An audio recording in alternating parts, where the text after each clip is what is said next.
ओम ध्यानमूलं गुरुर्मूर्ति पूजामूलं गुरुपदं मंत्रमूलं गुरुर्वाक्यं मोक्षमूलं गुरुकृपा।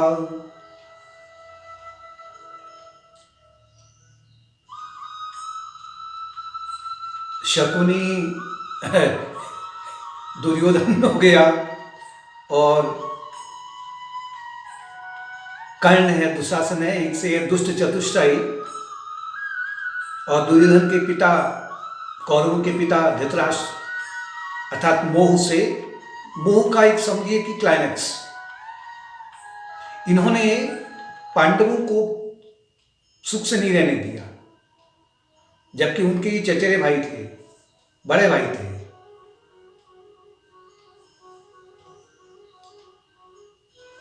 जब शकुनी ने अपने कपटी चाल से युद्ध क्रीड़ा में युधिष्ठिर को हरा दिया था, दांव पर लगाया युधिष्ठिर ने। पहले अपना पूरा इंद्रप्रस्थ जो उन्होंने बड़ी कठिनाई से, बड़ी मेहनत से उन्होंने जो बनाया था, उसे दांव पर लगा दिया। वो हार गए शकुनी की चाल में। जो संपत्ति थी वो भी हार गए, जो धन इत्यादि था वो भी हार गए, और अंत में चारों भाइयों को भी उन्होंने दांव पर लगा दिया।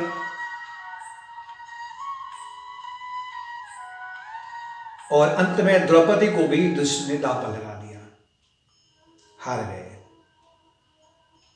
चारों भाई हारने का तात्पर्य कि अब वो अपनी शक्ति का प्रयोग नहीं कर सकते। द्रौपदी वो भी अब दास हो गई है कौरवों की।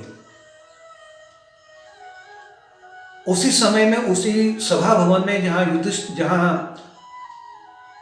पांचों पांडव एक किनारे बैठे हुए हैं सिर झुका करके, क्योंकि वो तो दास हो गए। भीष्म पितामह हैं, द्रोणाचार्य हैं, साथ में कृपाचार्य हैं।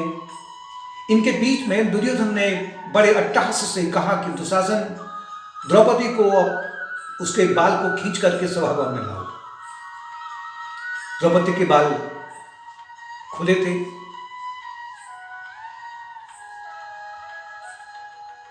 क्योंकि दुर्योधन का एक बार द्रौपदी ने उपहास किया था इंद्रप्रस्थ में, जब मैदानव ने एक बहुत सुंदर महल बनाया था, तो वहां थोड़ा वो उस महल को समझ नहीं सका। और वो कथा को अभी, उसका जो रहस्य है उसको अब उसको छोड़ करके हम मेन बुलाते हैं। द्रौपदी के हंसने पर दुर्योधन को बहुत बुरा लगा और उससे आज उसने बदला लेने की ठानी है। दुशासन सीधे उसके कमरे में गया और द्रौपदी को उसके बाल खींच करके लाने लगा सभा भवन के बीच में। और द्रौपदी रोने लगी, हताश हो गई, चारों ओर देखती है, अपने पतियों को की ओर देखती है, धृतराष्ट्र की ओर देखती है, भीष्म पितामह की ओर देखती है, लेकिन सब चुपचाप बैठे हुए हैं।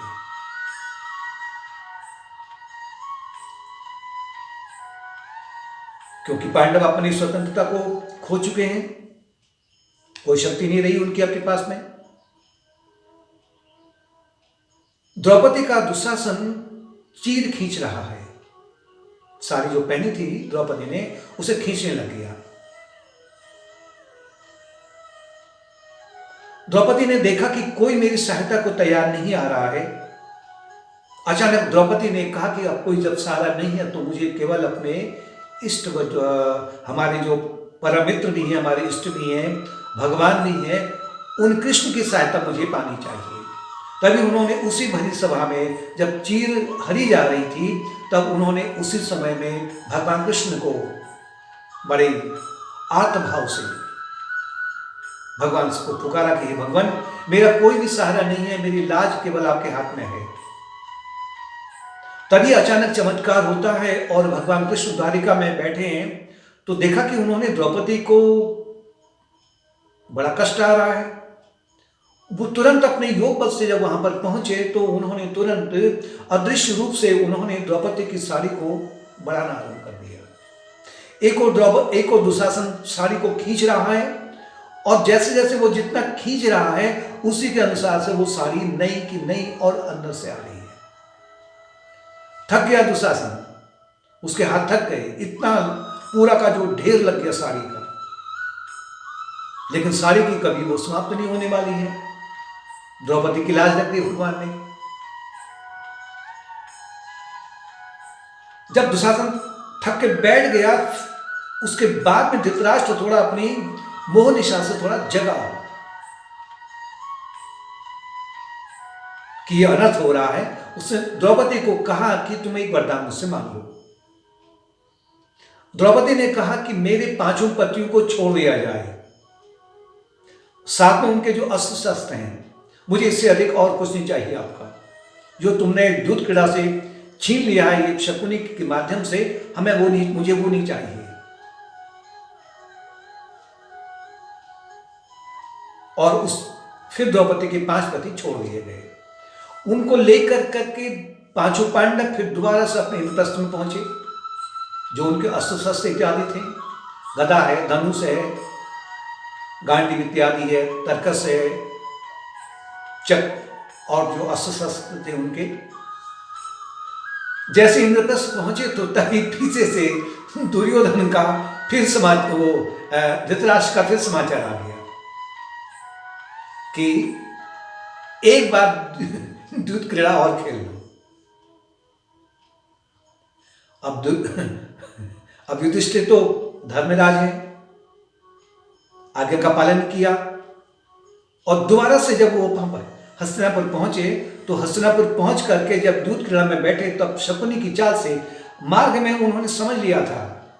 जब धृतराष्ट्र का संदेश उनके पास में आया कि दोबारा से चौपड़ खेलो, तो युधिष्ठिर ने जान लिया कि कौरवों का पूर्ण पतन का समय आ चुका है। इसलिए अब वो दोबारा से, उन्हें पता कि दोबारा से मुझे हारना है, क्योंकि ये शकुनी तो चाल चलेगा उल्टी सीधी, और मैं अपने धर्म पर स्थित हूं, मैं धर्म को नहीं त्यागूंगा।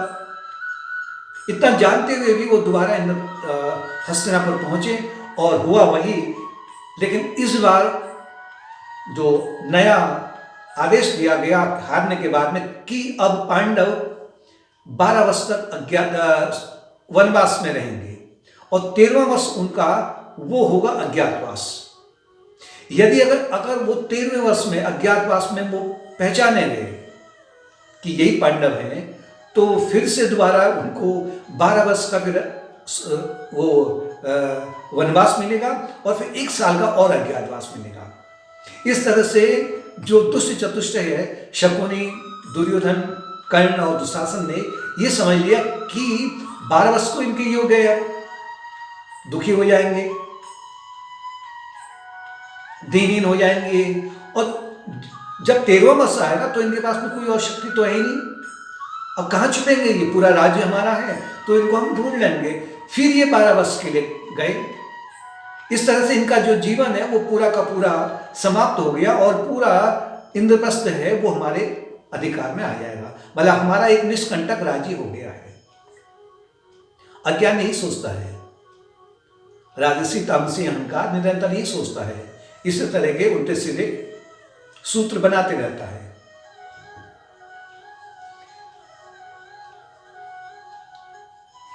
युधिष्ठिर धर्म की रक्षा के लिए, अब इसके जो कुछ जो ये तो कथा थी ऐतिहासिक दृष्टिकोण से, जो कथा भी सत्य है इतिहास के अनुसार में। इसके जो आध्यात्मिक पहलू हैं, नंबर 1 तो है युधिष्ठिर धर्म की रक्षा के लिए सब कुछ हार गए। वो चाहते तो मना कर देते कि शकुनी इसमें अपनी चाल को चल रहा है। पहला आध्यात्मिक पहलू यह है कि जो साधक है, पांडव धर्म, अर्थ, काम और मोक्ष के प्रतीक हैं। जो अंतिम जो लक्ष्य है वो मोक्ष है, अर्थात जन्म और मृत्यु के चक्र से मुक्त होना। जो अपना वास्तविक स्वरूप है, जो अनंत है, जो कभी समाप्त नहीं होता, उसे पाना। इसलिए ये जागृति कि तुम्हारा इस संसार में कुछ भी स्थायी नहीं है,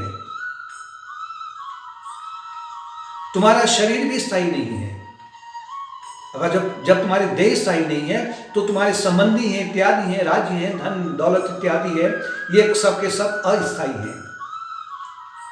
इसलिए धर्म पर सब कुछ दाव लगा देना कि धर्म की प्राप्ति के लिए कि मैं साधना के मार्ग से, कि मैं शरीर भी नहीं हूं, मैं मन भी नहीं हूं, मैं बुद्धि भी नहीं हूं, मैं अहंकार भी नहीं हूं।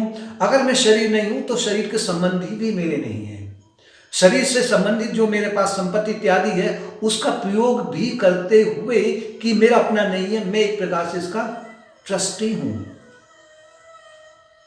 मुझे कुछ समय के लिए दिया गया, इसकी देखभाल करने के लिए दिया गया है, और जब मुझसे ही मांगा जाएगा तो मैं इसको बड़े सहज रूप से इसे अर्पित कर दूंगा। क्योंकि जो विचारवान है वो ये जान लेता है कि क्षण भर में या पल भर में ये सब कुछ ले लिया जाएगा। एक्सीडेंट हो गया, सब कुछ गया, जो कुछ संपत्ति थी। एक छत्र राज्य भी है, रोग आ गया, गया, हार्ट फेलियर हो गया, वो गया। अतः स्थायी तुम्हारा इस संसार में कुछ नहीं है। धर्म की रक्षा के लिए तुम इसको अपना नहीं मानो। नंबर एक हो। दूसरा आध्यात्मिक पहलू है द्रौपदी का अपमान। द्रौपदी का प्राकट्य हुआ था यज्ञ कुंड से, और द्रौपदी देवी लक्ष्मी की अवतार हैं। और देवी लक्ष्मी का तात्पर्य है, या द्रौपदी का तात्पर्य है कि वो निर्मल बुद्धि, जो जैसे कि सोना अगर अग्नि में रखा जाता है, जितना अग्नि में सोना रखा जाएगा उतना वो निखर के आएगा। इसी तरीके से द्रौपदी वो निर्मल बुद्धि है कि जिसके माध्यम से जीवात्मा या साधक धर्म, अर्थ, काम और मोक्ष का पालन करता है।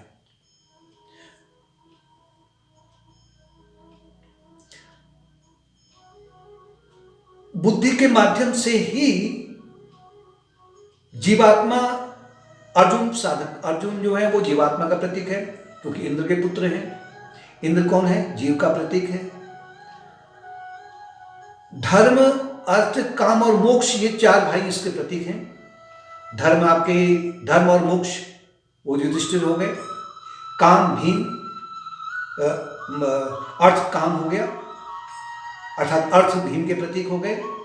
और काम नकुल, अश्विनी कुमार के प्रतीक हैं, नकुल और सहदेव के। बुद्धि के माध्यम से ही ये चारों अपने कार्य में संलग्न रहते हैं। जैसे कि बुद्धि इन चारों के साथ में संलग्न रहती है, जैसे कि इन पांचों का विवाह बुद्धि के साथ में हुआ है।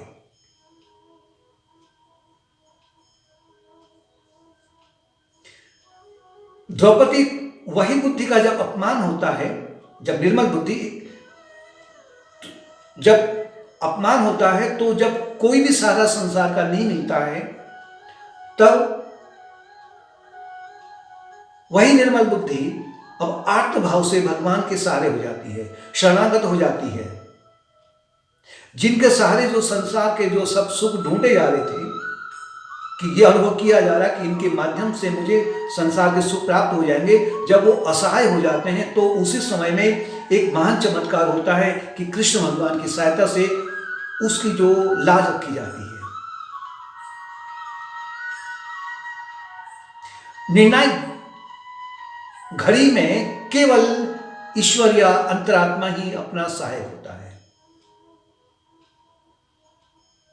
इसके अलावा कोई भी जो संसार के जो स्रोत हैं वो कभी भी उसके नैया को पार नहीं लगा सकते हैं। इस महत्वपूर्ण घड़ी में केवल अपनी आध्यात्मिक शक्ति, अब ये हर कोई नहीं कर पाएगा, निर्मल बुद्धि कर पाएगी, उसके माध्यम से ही जीवात्मा कर पाएगा या साधक कर पाएगा। अपनी आध्यात्मिक शक्ति और भगवत कृपा से वो उसी पर निर्भर रहता है। साड़ी के निकलने का जो तात्पर्य है, वो जीवन में एक क्षण आता है ना कि जब सब सहारे छूट जाते हैं, उस समय में क्योंकि दुर्योधन लाज हर रहा था, साड़ी को खींच खींच रहा था। इसी प्रकार से जीवन में जब स्थिति आती है कि मलिन वासनाएं जब निकलती हैं, साड़ी का जो खुलना है, कौन निकाला? दुशासन निकाल रहा है, मलिन बुद्धि का प्रतीक है। इसी प्रकार से जब मलिन वासनाएं निकलती हैं तो व्यक्ति को इसी प्रकार के दुख का अनुभव होता है। ये जरूरी नहीं कि सभी की साड़ी खींची जाए।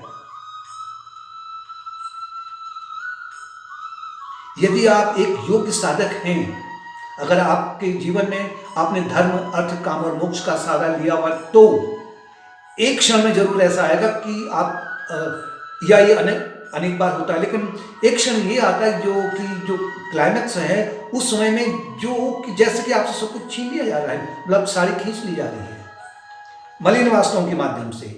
और मलिन वासनाओं को जीवात्मा पहले छोड़ना नहीं चाहता, उसे जबरदस्ती छीन ली जाती है, खींच ली जाती है। उस समय में जो कष्ट होता है वो द्रौपदी के माध्यम से दिखाया है कि द्रौपदी को कितना कष्ट हुआ था और कितनी द्रौपदी असहाय हो गई थी।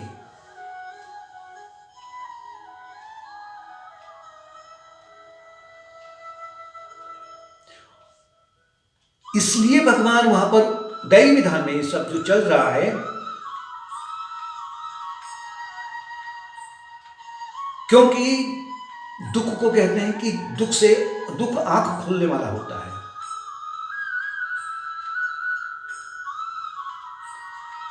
उस समय में जब भक्त शरणागत हो जाता है तो तभी उसके भीतर से एक अंतरात्मा उसकी सहायता के लिए, दिव्य कृपा उसकी सहायता के लिए भक्त के आई हुई है। जैसे कि कृष्ण भगवान ने साड़ी का माल लगा दिया होगा उसके चारों ओर। अर्थात जब ये मलिन वासनाओं की परतें साड़ी के रूप में नहीं खुलेंगी, तब तक भीतर से शुभ वासनाओं की साड़ी का अंबार नहीं लगेगा। शरणागत होने पर वो जो अद्भुत चमत्कार है, वो फिर भीतर से नित्य नूतन, नवीन और शुभ वासनाओं की साड़ी की परत निकलते रहती है। अर्थात चित्त व्यक्ति का शुभ वासनाओं से भर जाता है, जैसे कि भगवान कृष्ण उसकी सहायता के लिए आ गए होंगे। और उन्नत रूप से अगर आप और बने तो द्रौपदी मोह निशा से निकलना चाहती है। इस पॉइंट को उन्नत साधक बड़े आसानी से समझ सकता है। उसके जीवन में एक स्थिति आती है कि जिनके प्रति उसने ये साड़ी पहन रखी थी, मोह की साड़ी पहन रखी थी, ये मेरा सबसे निकट संबंधी है, इससे ये मुझसे बहुत प्रेम करता है, या मेरे बिना ये रह नहीं सकता है, या ये मेरे सहारे हैं। एक मतलब ऐसी वासनाएं वो चिपकी रहती है, वो उससे जबरदस्ती खींच ली जाती है, उससे निकल जाती, तो उस समय में उसको बड़ा कष्ट होता है। और वो कष्ट में कभी वो ये भी अनुभव करता है कि मेरे जीवन का लक्ष्य कुछ नहीं है, मुझे अब तुरंत इस शरीर को त्याग देना चाहिए। लेकिन भीतर से आपके जो एक अंतरात्मा आपको एक पॉजिटिव शक्ति देता है, सकारात्मक शक्ति देता है, नहीं तुम्हारा लक्ष्य कुछ और है। जब आपसे जब ये संसार को आपसे छुड़वाया जाता है, ये बिरले साधक होते हैं, उनके लिए हो रहा है। इसलिए छुड़वाया जाता है क्योंकि उसके माध्यम से कुछ महान कार्य को संपन्न करना होता है। महान कार्य क्या है? वही महाभारत का युद्ध है। अर्थात अपने भीतर के जो अज्ञान, अस्मिता, राग, द्वेष और अभिनिवेश के आधार पर जो संस्कार है, सबको समाप्त करना है, अज्ञान के आवरण को समाप्त करना है। अगला जो इसका आध्यात्मिक पहलू है कि द्रौपदी चाहती तो अपने राज्य को मांग सकती थी, कहती 5 पति तुमने कोई बात नहीं, इनको दास बना लिया, तुम रखो, अब मेरे को अपने जो मेरा इंद्रप्रस्थ है वापस दे दो, और मैं वहां ठाठ से, जब ये मेरे समय पर काम नहीं आया तो मैं क्या करूं बताइए। मुझे राज्य दे दो, मैं राज्य में अकेले अपना दूसरा पति बना लूंगी और मैं और दूसरा अपने संबंधी बना लूंगी, तो अपन में राज्य को आराम से कम भोग तो भोगूंगी मैं राज्य का। लेकिन द्रौपदी ने या निर्मल बुद्धि ने ये नहीं मांगा। निर्मल बुद्धि ने मांगा, क्या मांगा कि मेरे 5 पति वापस कर दिए जाएं, उनके अस्त्र और शस्त्र के साथ में मेरा परिवार दे दिया जाए। परिवार क्या है उनका? धर्म, अर्थ, काम और मोक्ष, यही परिवार है। सत्यम माता पिता ज्ञानम धर्मो भ्राता दया सखा शांति पत्नी क्षमा पुत्रो सडेते मम मान्यवः। साधक का जो परिवार क्या है, दूसरी ओर चाणक्य कह रहे हैं सत्यम माता पिता ज्ञानम धर्मो भ्राता दया सखा शांति पत्नी क्षमा पुत्रो। अगर ये 6 चीजें हैं तो मेरा परिवार हो गया है। इसी प्रकार द्रौपदी कहती है कि धर्म, अर्थ और काम और मोक्ष, ये जो 4 पुरुषार्थ हैं मुझे दे दिए जाए इनके शस्त्रों के साथ में, अर्थात इनकी, मुझे भोग विलास की आवश्यकता नहीं है तुम्हारी, क्योंकि इसी भोग विलास के कारण में, इंद्रप्रस्थ का जो भोग विलास है, उसी भोग विलास के कारण में तुम लोगों ने ये कुटिल चाल चली है, मुझे ये नहीं चाहिए। अगर मेरे साथ में मेरे 5 पति होंगे, अर्थात धर्म, अर्थ और काम और मोक्ष का सहारा लूंगी, तो इनके माध्यम से इनके जो शस्त्र हैं, अर्थात जो साधना शक्ति है, इस साधना शक्ति से कौरवों का संहार हो सकेगा। इसलिए मुझे केवल मेरे परिवार को दीजिए। दूसरा, जब चौपर का गेम वहां खेला जा रहा था, उस समय में युधिष्ठिर ने अपने मन में विचार कर लिया है कि अब युद्ध अनिवार्य हो गया है। अब बिना कौरवों को समाप्त किए अब ये हमें चैन से नहीं रहने देंगे, अर्थात हमें ये शांति नहीं देंगे, हमें सुख नहीं मिल पाएगा। अतः उसी समय में कौरवों के विनाश का जो बीज है पांडवों के मन में स्थापित हो गया। अब विनाश का जो तात्पर्य है ये है कि अब जो ये अज्ञान है, जिस अज्ञान के कारण हम इस अनेक प्रकार के दुखों को झेल रहे हैं, वो अब अज्ञान को तो मिटाना ही मिटाना है। अर्थात जीवन का लक्ष्य बनाना है कि अब जो सही मार्ग है,